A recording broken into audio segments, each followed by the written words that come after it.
ओम नमो भगवते वासुदेवाय नमः। जय श्रीमन नारायण। दोस्तों आइए जानते हैं कार्तिक मास कब से कब तक शुरू हो रहा स्नान दान के नियम। प्रेम से बोलिए विष्णु भगवान की जय हो, माता लक्ष्मी की जय हो। कार्तिक का महीना भगवान विष्णु का महीना है। इसमें नक्षत्र, ग्रह योग, तिथि, पर्व का क्रम धन ऐश्वर्य यश लाभ उत्तम स्वास्थ्य देता है। इसी मास में भगवान शिव के पुत्र कार्तिकेय ने तारकासुर राक्षस का वध किया था, इसीलिए इस मास का नाम कार्तिक पड़ा है, जो कि विजय देने वाला है। कार्तिक महीने का महात्म्य स्कंद पुराण, नारद पुराण और पद्म पुराण में भी मिलता है। कार्तिक मास के लगभग 20 दिन मनुष्य को देव आराधना द्वारा स्वयं को पुष्ट करने के लिए प्रेरित करते हैं, इसीलिए इस महीने को मोक्ष का द्वार भी कहा जाता है। पद्म पुराण में उल्लेख है कि पूर्व जन्म में आजीवन एकादशी और कार्तिक व्रत का अनुष्ठान करने से ही सत्यभामा जी को श्री कृष्ण की अर्धांगिनी होने का सौभाग्य प्राप्त हुआ था। व्रत और तप की दृष्टि से कार्तिक मास को परम कल्याणकारी, श्रेष्ठ और दुर्लभ कहा गया है। भविष्य पुराण की कथा के अनुसार एक बार कार्तिक के महीने में श्री कृष्ण को राधा जी से कुंज में मिलने के लिए आने में देर हो गई। कहते हैं इसमें राधा जी क्रोधित हो गई और उन्होंने श्री कृष्ण के पेट को लताओं की रस्सी बनाकर उससे बांध दिया। वास्तव में मैया यशोदा ने किसी पर्व के कारण कन्हैया को घर से बाहर निकलने नहीं दिया था। जब राधा जी को वस्तु स्थिति का बोध हुआ, उन्हें सारी बात पता चली, तो वे लज्जित हो गई। उन्होंने तत्काल क्षमा याचना की और दामोदर श्री कृष्ण को बंधन मुक्त कर दिया। इसीलिए कार्तिक मास को श्री राधा दामोदर मास भी कहा जाता है। अश्विनी पूर्णिमा यानी शरद पूर्णिमा के दिन ही कार्तिक स्नान प्रारंभ हो जाता है। कार्तिक मास में तुलसी जी का पौधा लगाना, तुलसी विवाह करना सर्वोत्तम माना जाता है। इस महीने में दान करने से अच्छे शुभ फल की प्राप्ति होती है। खास तौर पर दीप दान करने से बड़ा लाभ मिलता है। कार्तिक माह में पूर्ण निष्ठा और भक्ति भाव से पूजा करने से सभी मनोकामनाएं भी पूरी होती हैं। इस महीने में बड़े और मुख्य 30 त्योहार पड़ते हैं। कार्तिक महीने की शुरुआत शरद पूर्णिमा से हो जाती है। इसके बाद करवा चौथ, धनतेरस, रूप चौदस, दीपावली, गोवर्धन पूजा, भैया दूज, दी उठनी एकादशी आदि पर मनाए जाते हैं। जानते हैं कार्तिक मास में क्या करना चाहिए और कौन कौन से नियमों का पालन करना चाहिए और क्या क्या सावधानी बरतनी चाहिए और क्या क्या काम नहीं करने चाहिए। शास्त्रों के अनुसार इस महीने में मांस, मछली, मट्ठे का त्याग करना चाहिए। पूरे महीने संयम से रहना चाहिए। इसके अलावा व्रत, उपवास और नियम के साथ तप करना चाहिए। कार्तिक माह के पहले दिन यानी अश्विनी पूर्णिमा के दिन से कार्तिक स्नान प्रारंभ होता है। तो ऐसे में जो भक्त पूरे महीने कार्तिक मास के नियम का पालन करते हैं या एक समय व्रत करते हैं, उन्हें अश्विनी पूर्णिमा के दिन से ही व्रत प्रारंभ कर देना चाहिए। कार्तिक मास में कुछ भक्त पूरे महीने उपवास रखते हैं और शाम की पूजा करने के बाद केवल एक समय शुद्ध सात्विक भोजन ग्रहण करते हैं, जिसमें आप अन्न ग्रहण कर सकते हैं। इसके अलावा कुछ भक्त तो पूरे महीने में व्रत रखने के में सामर्थ्य होते हैं। वे कार्तिक महीने में पड़ने वाले मुख्य त्योहार दिनों में या फिर अंतिम 5 दिनों में, जिन्हें पंचभीखु व्रत कहा जाता है, उन दिनों में व्रत रख सकते हैं। सबसे पहला नियम होता है कार्तिक महीने का दीपदान।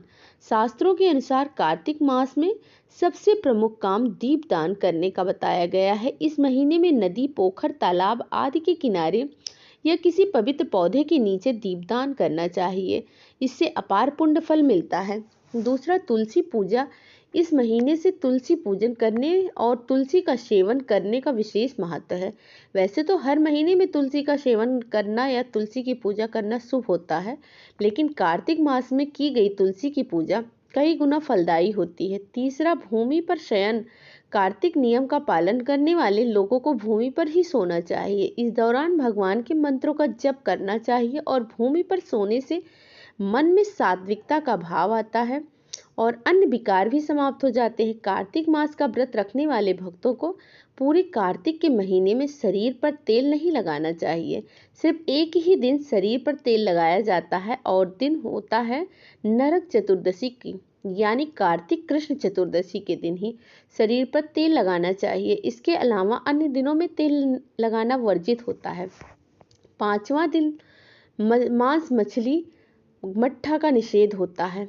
यह चीजें ग्रहण नहीं करनी चाहिए। कार्तिक महीने में द्विदलन यानी कि उड़द, मूंग, मसूर, चना, मटर, राई आदि का सेवन नहीं करना चाहिए और किसी प्रकार के मांस, मछली, मट्ठे आदि का भी प्रयोग नहीं करना चाहिए। नशे का आप बिल्कुल भी सेवन नहीं करना चाहिए। ब्रह्मचर्य पालन। कार्तिक मास में ब्रह्मचर्य का पालन अति आवश्यक बताया गया है। इसका पालन नहीं करने पर पति पत्नी को दोष लगता है और इसके अशुभ फल भी प्राप्त होते हैं। संयम रखें। वृत्त को चाहिए कि वह तपस्वी के समान व्यवहार करे, अर्थात कम बोले, किसी की निंदा या किसी प्रकार का वाद विवाद न करे और अपने मन पर संयम रखें। 8वां नियम है, सबसे अनिवार्य नियम यह होता है कि इस हर दिन पवित्र नदी के जल से ही घर पर ही नहाने से, पानी में गंगा जल मिलाकर शरीर पर नहाने से पहले तुलसी की जड़ की मिट्टी को लेप लगाने के बाद स्नान करना चाहिए। कार्तिक मास में जो भी व्रत आदि रखता है उसे हमेशा ब्रह्म मुहूर्त में उठ जाना चाहिए। फिर स्तोत्र आदि के द्वारा अपने इष्ट देव की स्तुति करते हुए दिन के बाकी कामों को करना चाहिए। गांव या नगर के अनुसार दैनिक कर्म जैसे मल मूत्र त्याग आदि कर उत्तर की ओर मुंह करके बैठना चाहिए। इसके बाद दांत और जीभ की शुद्धि के लिए आम, नीम, जामुन आदि के वृक्ष के पास जाकर इस प्रकार कहना चाहिए, हे वनस्पति, आप मुझे आयु, बल, यश, तेज, संतति, पशु धन, वैदिक ज्ञान, प्रज्ञा और धारण शक्ति प्रदान करें। इस प्रकार कहकर वृक्ष से दातून लेनी चाहिए। दूध वाले वृक्षों को दातून लेना वर्जित माना जाता है। अगर आपको आपके आसपास दातून का पेड़ ना मिले तो जिस तरह से आप डेली दांत साफ करते हैं वैसे ही करना चाहिए। दांतों को अच्छे से साफ करके मुंह को जल से धोना चाहिए। इसके बाद कार्तिक का व्रत करने वाले भक्तों को विधि पूर्वक स्नान करना चाहिए। स्नान करने के बाद साफ स्वच्छ वस्त्र धारण करके तिलक लगाना चाहिए। अपनी गोत्र विधि से अनुसार अपने घर के नियमानुसार जैसी आपकी सामर्थ्य हो उपासना करनी चाहिए। जब तक सूर्योदय न हो जाए तब तक गायत्री मंत्र का जप करना चाहिए। कार्तिक स्नान करने वाले भक्तों को शरीर पर तेल लगाना, दूसरे को दिया भोजन ग्रहण करना, तेल खाना, अधिक बीज वाले फलों का सेवन करना, 2 टुकड़ों में बंटने वाली दाल जिनके 2 बीज होते हैं इस तरह की दाल नहीं खानी चाहिए। इसके अलावा गाजर, बैगन, बासी भोजन, मंसूर, कांसे के बर्तन में भोजन, कांजी, दुर्गंधी पदार्थ, किसी प्रकार के समुदाय का अन्य जैसे भंडारे आदि में जो लोग प्रसाद ग्रहण करते हैं वह भी कार्तिक नियम का पालन करने वाले को नहीं करना चाहिए, यानी भंडारे का प्रसाद भी ग्रहण नहीं करना चाहिए। शूद्र का अन्न, सूतक का अन्न, श्राद्ध का अन्न ये कार्तिक व्रत करने वालों को त्याग देने चाहिए। कार्तिक मास में केले और आंवले का फल दान करना बहुत ही शुभ माना गया है। मौसमी वस्त्रों को, मौसमी फलों को, सब्जियों का दान करने से अपार पुण्य मिलता है और ऐसे भक्त को भगवान विष्णु की कृपा से अंत में मोक्ष की प्राप्ति होती है। इस प्रकार जो भी मनुष्य जाने अनजाने कार्तिक मास में नियम से स्नान करते हैं उन्हें कभी यम यातना नहीं भुगतनी पड़ती। कार्तिक मास में तुलसी जी के पौधे के नीचे श्री राधा कृष्ण की मूर्ति रखकर या शालिग्राम भगवान रखकर पूरे भाव के साथ पूजा करनी चाहिए। इस पूरे महीने में शालिग्राम भगवान की पूजा का नियम भी लिया जाता है। अगर आसपास आंवले का पेड़ है तब भी आप यहाँ पर राधा कृष्ण की मूर्ति रखकर या केवल आंवले का पेड़ का पूजन भी करें, कार्तिक मास में कर सकते हैं। स्नान करते समय आप इस प्रकार से कहें, हे जनार्दन, हे देवेश्वर, श्री लक्ष्मी सहित आपकी प्रसन्नता के लिए मैं कार्तिक प्रातः स्नान करूंगी। उसके बाद आपको इस प्रकार कहना चाहिए, हे प्रभु, आप मेरे द्वारा दिए गए इस अर्घ्य को श्री राधा सहित स्वीकार करिए। हरे, हे हरे, आप कमल नाभन समस्कारिका हैं। इस तरह कहते हुए आपको विष्णु भगवान को जल का अर्थ देना है। कार्तिक स्नान करने वाले भक्तों को सुबह ताजे जल से स्नान करना चाहिए।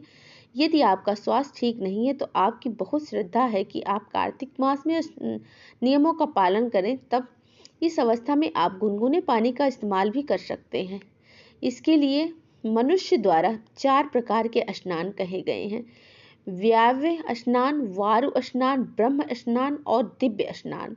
व्याव्य स्नान वो होता है जिसमें स्नान में गोधूली बेला में यानी शाम के समय किया जाता है। गोधूली बेला सूर्यास्त के आसपास का होता है, बहुत कम समय होता है, यह बहुत शुभ भी माना जाता है। स्नान होता है, जो स्नान समुद्र आदि के जल से किया जाता है। ब्रह्म स्नान होता है, वेद मंत्रों के उच्चारण करके जो स्नान किया जाता है। और दिव्य स्नान कहते हैं मेघों यानी बादलों और सूर्य की किरणों द्वारा जो जल शरीर पर गिरता है उसे दिव्य स्नान कहते हैं।